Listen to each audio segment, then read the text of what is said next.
Welcome back. I'm thankful to have been here at KOIN 6 for 4 decades. It gave me the opportunity to work alongside Jeff Gianola. Jeff anchored his last newscast last week and is now beginning a well-deserved retirement. But before we said goodbye, I got a chance to sit down with him at Portland's oldest restaurant, Huber's, to talk about our combined 80 years of stories and memories. And we're broadcasting from Huber's. Right. And this is an institution in Portland. It's a classic. It's been around for 146 years. And we chose this location because you and I have been around a long time. We've each broadcast the news here in Portland for more than 40 years. That's you started, what, in 1982 here? I started in 1982 over at KPTV, Channel 12. And I worked there for 3 years, ended up being the City Hall reporter over there when I left and weekend anchor. And then I came over to Channel 6 in 1985, and I've been here ever since. Well, I started at Channel 2 in 1983, was there 15 years, then came to Channel 6 in 1998. But you and I would cross paths no matter where we were. But I always thought I was so lucky to be working with you at KOIN 6. Tell me about your early career. I know a little bit about it, but you're from Rochester, right? Rochester, New York. Born in Philadelphia, raised in Rochester, New York. That was my childhood home. Ended up going to school at Cornell University, which is not too far from Rochester, about a 90-minute drive. And that's where I got my career started. I started in radio. I did campus radio basically because people said, you have a nice voice, you should do radio. You really do. So I decided to pursue that, and I caught the broadcasting bug right away. So once I graduated from Cornell, I went back to my hometown of Rochester, New York, and got a job at a small radio station, black-owned radio station, WDKX. Started out playing music. I was a radio DJ. And I decided that I was going to start my own news department because we didn't do news and public affairs at the station, and I thought we should. So I started my own news department. That caught the attention of the local ABC affiliate in town. So for about a year and a half, I worked both radio and television in Rochester before I moved here in 1982. So I started in San Diego behind the scenes. I was going to junior college, taking television production classes and taking some classes at San Diego State in journalism. But I was interning at a television station down in San Diego, and I was going behind the scenes working with reporters and photographers, and a job came up to carry the equipment for photographers, and I took it. Called a grip. That was a grip. Yeah. Because I needed the money, and I loved it. But I was working with photographers and reporters, and that's really where I learned my craft. And then my first on-air job was in Santa Barbara in the late 70s and early 80s, and Reagan was president. So the White House press corps was always there because that's where the Western White House was, at the Reagan Ranch. And the Queen came to visit, and I know I broadcast live for the Queen's visit. So a lot of things were happening in Santa Barbara, and then I just moved up the West Coast in '83 and came to Portland. So you came to Portland in '82, I came in '83, and what I'm struck with, when you and I started here, this city was exploding. Things were happening, especially downtown. There was the renovation of Portland. It wasn't the sleepy town anymore.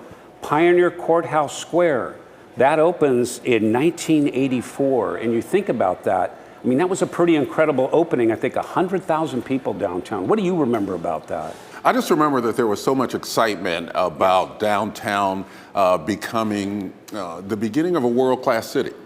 And Pioneer Courthouse Square became Portland's living room, and that became the center of the city. Shortly thereafter, we had Max Light Rail that started on the west side. So it started on the west side. It went from Gresham to downtown. Yeah. And I remember broadcasting live when that first happened. I was at Channel 2 then, and it was just so exciting. You know, and I was at Pioneer Courthouse Square, which had just opened. Yes. So you had two things going there. I mean, things were happening in this city. Yeah, and it was exciting to be a part of. Even in the 80s, Portland was starting to get national attention. I mean, our transportation system with the light rail was getting a lot of attention nationally. We were kind of viewed as a model for urban development. And things just kind of picked up from there. Eventually, we became known as a world-class city.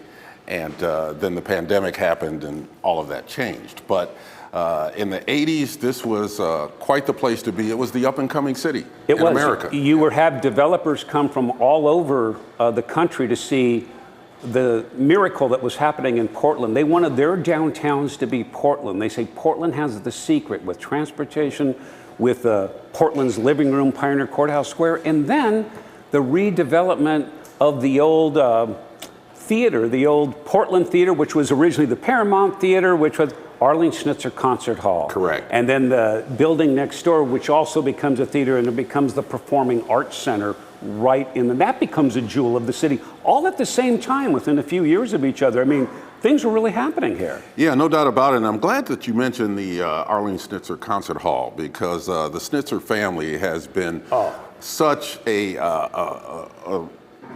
they have been so great for the city of Portland. You think if you don't have those families, that philanthropy in a city, if a city can die on the vine. Yeah, no doubt about it. And Arlene Schnitzer was really known for being an artist, and she supported a lot of local artists here. So she started the Fountain Gallery, which was really popular back in those days.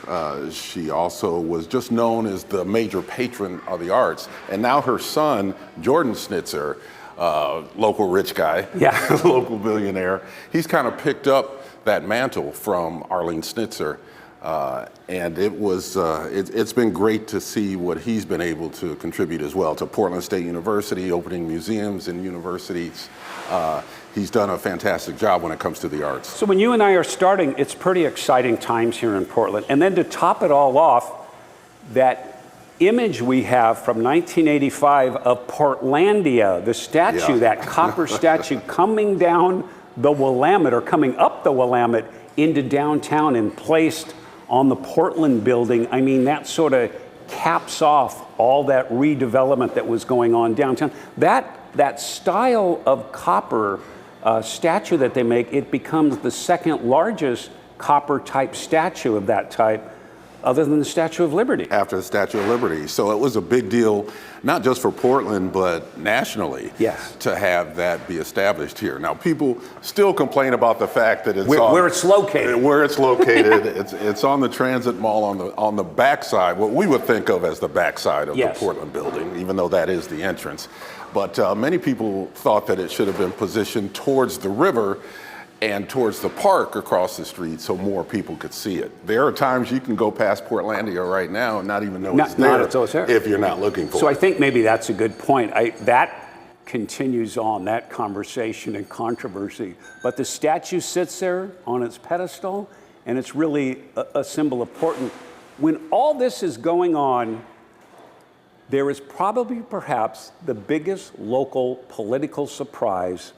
In 1985, a tavern owner named Bud Clark is elected mayor. And I remember that election night so well as you do. What's your recollections of that? Well, I was covering City Hall at the time. And that was when Frank Ivancy was the mayor. And he was kind of a tough guy mayor. Yes. And I don't think that he really realized how much of a populist movement was happening underneath his feet. Bud Clark was able to tap into that. He was the tavern owner at the Goose Hollow Inn in the Goose Hollow neighborhood in Southwest Portland.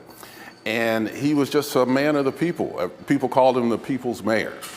And so it got to the point when we were getting close to the election that year that Ivancy finally realized this guy, Bud Clark, could win. But by then, it was too little too late. The momentum for Bud Clark had already begun, and Bud Clark ended up winning that election to a lot of people's surprise, except for the voters who went out there and voted for him. Well, I remember that election night. I was at Channel 2, and they didn't think Bud Clark had a chance of winning, so we didn't have anyone down at his election headquarters till halfway through election night. And then all of a sudden it was, we got to get someone down there. The person who was running elections that night thought Frank Ivancy was going to win, so he didn't send anyone down there. And then I remember several of us were like, get someone down to Bud Clark's. But what a surprise. And Bud Clark was here during some very tumultuous times as well. And he was part of that whole growth spurt in in Portland. You can watch this conversation in its entirety at KOIN.com.